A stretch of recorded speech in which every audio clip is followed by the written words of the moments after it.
కన్నప్ప అన్నారు సార్. ఇప్పుడే భయ్యా కన్నప్ప సినిమా చూశాను భయ్యా. బాబా సినిమా ఉందన్నా, కన్నప్ప సినిమా అన్న మంచి చేసిన విష్ణుని దండం అన్న. అతని జీవితంలో ఇలాంటి సినిమా అతను తీరా అంతే. కన్నప్ప సినిమాతో మంచి విష్ణు కెరీర్ మారిపోయింది భయ్య అంతేను. సినిమా చెప్తున్నాను 10,000 కోట్లు దాటి 1,00,000 కోట్లు టార్గెట్ పక్క ఇది. కాబట్టి ఈ సినిమాలో ప్రభాస్ గారు కానీ, మోహన్ బాబు గారు కానీ, అక్షయ్ కుమార్ కానీ, కాజల్ కానీ, మోహన్ లాల్ కానీ అందరూ యాక్టింగ్ అయితే చింపేశారు. అసలు ఎక్కడ ఎవరు తగ్గేది అన్నారు అంతే. ఈ సినిమా ఖచ్చితంగా బాహుబలి కాదు, పుష్ప కాదు, ట్రిపుల్ కాదు, అన్ని రికార్డులు బద్దలు కొట్టేసింది అంతే. కాబట్టి ఎవరైనా కన్నప్ప సినిమా బాగాలేదంటే నేనే వాళ్ళకి 1,00,000 రూపాయలు డబ్బులు ఇస్తా, నాదే ఇస్తా.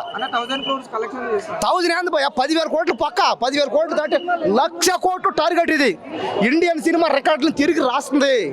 కాబట్టి ఫైట్లు అయితే ప్రభాస్ అన్న, విష్ణు అన్న కొట్లాడుకుంటూ ఉంటే, కత్తిరెత్తుకొని నరుక్కుంటూ ఉంటే బాబా రక్తం కారుతూ ఉంటే భయ్యా సినిమా మామూలుగా లేదు భయ్యా. విఎఫ్ఎక్స్ అయితే విఎఫ్ఎక్స్ వాడినే కానీ ఇందులో విఎఫ్ఎక్స్ కనబడదు ఎక్కడ, అసలు విఎఫ్ఎక్స్ ఫీలింగ్ లేదు ఎక్కడ. కాబట్టి ఎవరైనా సినిమా బాగాలేదంటే నాకు రమ్మను, 1,00,000 రూపాయలు నేనేస్తా వాళ్ళకి. కాబట్టి ఈ సినిమాతో ఖచ్చితంగా ఇంకా మంచు విష్ణు అన్న అమెరికాలో వెళ్ళి సెటిల్ అయిపోవచ్చు అంతే.